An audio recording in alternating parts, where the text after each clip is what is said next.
मैं तुम्हें हेट करता हूँ बिकॉज तुम इंडियन क्रिकेट टीम को फेवर करते हो। आज का जो मैच था वो वोर्स था। सुनकर बुरा लग रहा है ना, बट सब बात एकदम सच है। I really hate cricket.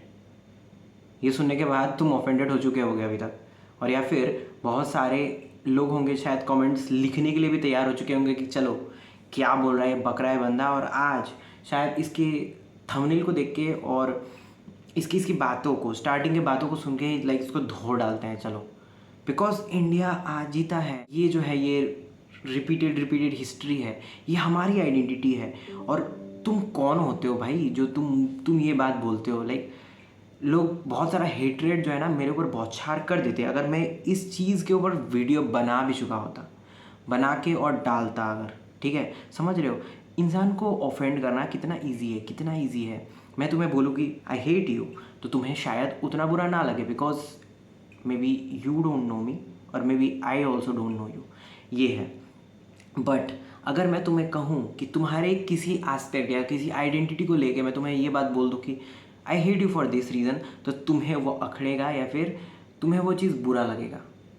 तो मेरे कम्युनिटी पोस्ट में मैंने कुछ डाला था कि 3 रीज़न्स हो सकते हैं जिसकी वजह से ईज़िली इंसान क्या होता है, ऑफेंडेड फील करता है। उसमें से ज़्यादा जो मतलब चॉइसेस आए हैं वो 2 चीज़ों को लेके आए हैं। एंड उसके ऊपर ही मैं तुम्हें ये पूरा वीडियो बना के मतलब बताऊंगा exactly what's the science of being offended, because rage bait contents and कैसे मसाला लगा के लोगों को लाइक झगड़ा करवाना है। एंड अभी तो वार चल ही रहा है। लाइक ओवरऑल एक जो ऐसा माहौल बन चुका है कि people are in a situation of panic, people are actually in rage and someone or the other actually wants कि तुम रेज में रहो, तुम्हें गुस्सा आए और उनसे उनको गंदे लेवल का फ़ायदा हो रहा है।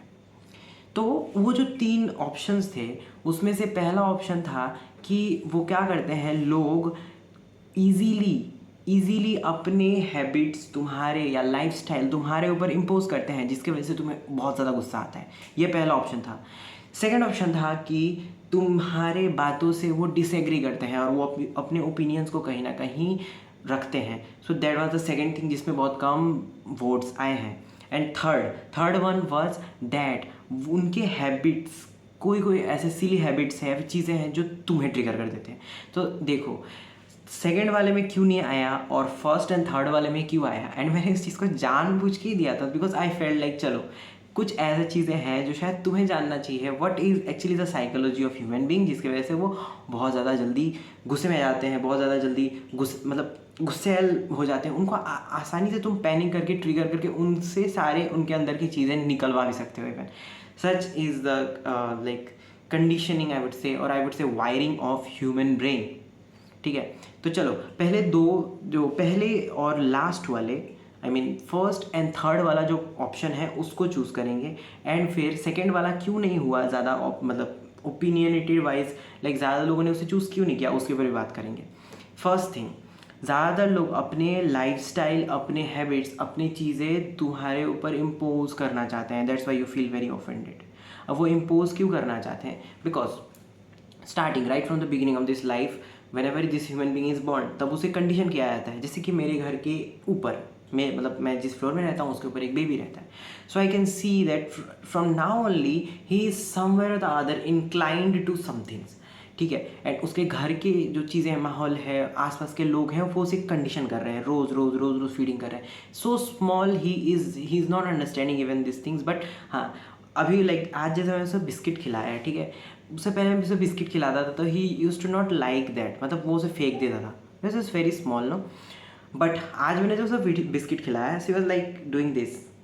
मतलब तब समझ में आया कि see how easily it is to understand that how dopamine can be triggered, dopamine circuit can be triggered. कैसे एक बच्चे को मैनिपुलेट करके और उसे एक तरीके से मतलब मनवा सकते हैं। So via biscuit I just wanted him कि वो मेरे लैप्स पे आ जाए and I would play with him. So it was the overall thing जो कि मेरे दिमाग में चल रहा था एंड बहुत आसानी से हो गया। So I was like shocked, wow क्या बात है कि एक छोटा सा बच्चा जो है उसके साथ अगर ऐसा कर सकते हैं, इसका मतलब बड़े इंसान के साथ भी कहीं ना कहीं किसी लेवल पे कर सकते हैं। Though there is this prefrontal cortex, जो ये खोपड़े का ये जो पार्ट है, ये तुम्हें सोचने पे ज़्यादा मजबूर करता है। उसकी वजह से तुम रैशनली थिंक करके बहुत सारी चीज़ों से बच भी जाते हो। Those who are very intelligent they are actually using this part, not that part. ठीक है, चलो उस पर नहीं आएंगे। So the thing is that starting birth के स्टार्ट से ही we are very much conditioned to do this that, follow this that, बहुत सारी चीज़ें, जिसकी वजह से हमारा एक pre assumed notion, pre assumed habits, बहुत सारी चीज़ें फॉर्म कर जाते हैं। ठीक है, और वो फॉर्मेशन ऑलवेज माइंड से जुड़ा होता है। अब माइंड चाहेगा कि वो उसके अलाइक या फिर उसके सिमिलर टाइप ऑफ चीज़ें ही खोजे बार बार। दैट्स वाई उसकी टेंडेंसी बहुत ज़्यादा होती है कि वो उस चीज़ को दूसरे पे इम्पोज करे। दैट्स वाई तुम देखोगे कि ज़्यादातर लोग जो इम्पोज करने में लगे हुए हैं, और जिसकी वजह से तुम्हें बहुत ज़्यादा ऑफेंडेड फील होता है कि why he is just imposing his और हर हैबिट इन मी, मुझे नहीं चाहिए इस चीज़ को। ठीक है, मुझे वो हैबिट उसे लेना ही नहीं है, एक्वायर ही नहीं करना है। मुझे बहुत ज़्यादा इरिटेटिंग फील होता है कि why is doing that and why is trying to manipulate me to do that और follow me in that manner. So ये एक्चुअल रीज़न है कि वो उनकी कंडीशनिंग होती है, और उनका माइंड चाहता है कि be safer around the people who are as similar as you are, because of the mirror cells. Brain में मिरर सेल्स होते हैं, उनकी वजह से भी होता है ये भी चीज़। ठीक है, तो ओवरऑल ये एक अंडरस्टैंडिंग था, फर्स्ट ऑप्शन से इसका लिंक था। चलो थर्ड ऑप्शन पे आ जाते हैं नाउ, एंड वो है कि बहुत सारे ऐसे चीज़ें हैं, हैबिट्स हैं जो लोग करते हैं और उससे तुम बहुत ज़्यादा ना ट्रिगर्ड हो जाते हो, तुम्हें बहुत इरिटेटिंग फील होता है। फॉर एग्जांपल मैं एग्जांपल देता हूँ कि एक क्या होता है कि मिज़ोफोनिक लोग, जिनको साउंड से इशू होता है। ठीक है, कुछ स्पेसिफिक साउंड होता है जिनसे उनको इशू होता है। अब जैसे उनके सामने तुम स्टील के बर्तन में सैंड लगाया और उसे घसोगे तो जो साउंड होगा ना, उससे उनको गंदे लेवल का इरिटेशन होगा। So that is what classic example I can say. या फिर कोई होता है दांत किटकिटाता है, चबाता है, उससे जो साउंड्स निकलते हैं उससे भी उनको बहुत इश्यूज होते हैं। Apart from that some of the habits of people actually offend you in lot phase. So ये जो चीज़ है ना, ये एक्चुअली क्यों होता है, why we are actually getting offended, because वो कहीं ना कहीं हमारे मतलब हमारा जो ओवरऑल परवरिश है, हमारा जो अंडरस्टैंडिंग है, कंडीशनिंग है, हमारा जो ओवरऑल जो अभी तक जो तुम्हारा जर्नी रहा है, उसमें कहीं ना कहीं वो चीज़ तुम्हें कभी ना कभी ट्रॉमा दे चुका है, मे बी ट्रॉमा दे चुका है। That's why it acts as a trigger now which makes you feel uncomfortable, and mind उसे थ्रेट समझता है। That's why you feel very much uncomfortable, very much triggered, very much offended. तुम तुरंत तुम्हारा जो नर्वस सिस्टम है जाग जाता है कि either fight else it will be a threat for you. So it is like that. That's why बहुत सारे लोगों के बातें में भी ट्रिगर कर सकते हैं, बहुत सारे लोगों के चलने के तरीके, बहुत सारे लोगों के बात करने के तरीके, बहुत सारे लोगों के अलग अलग बहुत सारे बिहेवियर्स होते हैं जिनकी वजह से, या फिर हरकतें होते हैं जिनकी वजह से तुम ट्रिगर होते हो, because somewhere the other it is traumatic to you. तुम्हारे अंदर वो ट्रॉमा को जगा रहा है। That's why you feel offended. तो offending is actually a respond to fight. Offending is a very subtle kind of respond कि ठीक है, तुम्हें बच के रहना है इससे। That is the thing, either avoid और just fight completely, that is the thing. ठीक है, ये था थर्ड ऑप्शन। तो अब आते हैं सेकेंड ऑप्शन में, why people did not choose for second option, because वहाँ पे क्या होगा, दो माइंड्स क्लैश करेंगे। तो दो माइंड्स क्लैश जब करेंगे उनको कॉम्प्रोमाइज़ भी करना पड़ेगा।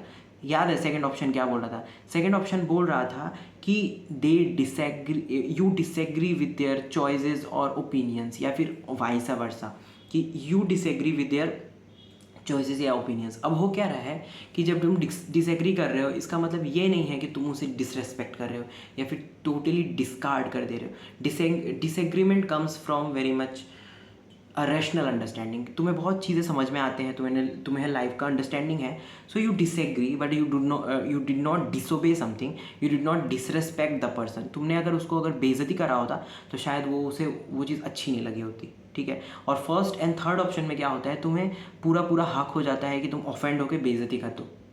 दैट्स वाई ये दोनों तरफ से म्यूचुअल तरीके की जो अंडरस्टैंडिंग होती है जब डेवलप करेगी, तभी डिसएग्रीमेंट भी बहुत ज़्यादा हेल्दी मैनर जो है वो मतलब उस तरीके से एक कन्वर्सेशन के बीच में वो अपनी जो जगह है वो ले पाएगा। That is the thing. इसीलिए ज़्यादातर लोग जो थे उन्होंने सेकेंड ऑप्शन को लेना पसंद नहीं किया था, because disagreement takes hell lot of accountability. तुम अगर डिसरेस्पेक्ट कर भी रहे हो तो you are actually accountable for this thing, not, or may be you are फिर ghosting if you are just not responding in an appropriate manner, that is totally your accountability now, कि वो उसके बाद का जो रिएक्शन है वो भी तुम हैंडल करने को तैयार हो, because in somewhere or the other you value this bond, you value this thing whatsoever the bonding is, maybe it's a friendship wala bond, maybe it's a partnership wala bond, maybe it's a business oriented bond, whatever it is.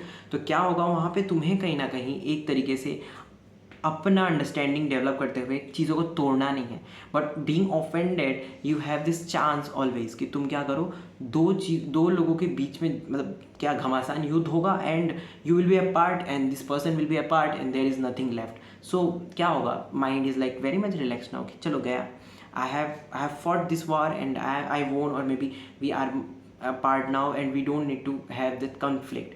But अगर disagreement हो रहा है तो always may be ये chances होंगे कि तुम्हें बार बार उस इंसान को फेस करना पड़ेगा हर वक्त, ठीक है. तो वो फेस करने में तुम्हें ऑफेंडेड फील अगर बार बार हो तो that will be a threat. That's why second option ज़्यादा लोगों ने नहीं चुना. तो होप सो समझ में आया होगा तुम्हें. और एक बात, फर्स्ट में मैंने जैसे कहा था कि इंडियन क्रिकेट टीम मुझे पसंद नहीं है, क्रिकेट मुझे पसंद नहीं है, इससे तुम जो ऑफेंड हुए थे इसका भी साइकोलॉजी कहीं ना कहीं तुम्हारे ओवरऑल जो आइडेंटिटी है उससे जुड़ा हुआ है. फॉर एग्जांपल सोसाइटी इट्सेल्फ एक यूनिट की तरह काम करता है. यूनिट की तरह कैसे, देखो, अगर सारे इंसान एक साथ रेजोनेट करना शुरू करें तो they will feel more safer around. इसीलिए अगर किसी को क्रिकेट नहीं भी पसंद है तो if India is winning the match, so अगर वो पसंद नहीं है ना तो वो क्या करेगा, if this person is psychologically weak, वो अपना ओपिनियन कभी रखेगा ही नहीं कि आई डोंट लाइक क्रिकेट. वो क्या करेगा, now he will do that, हाँ fine, I am also clapping for you, I mean for this Indian cricket team because you all are doing it and I feel safe around you all to be accepted.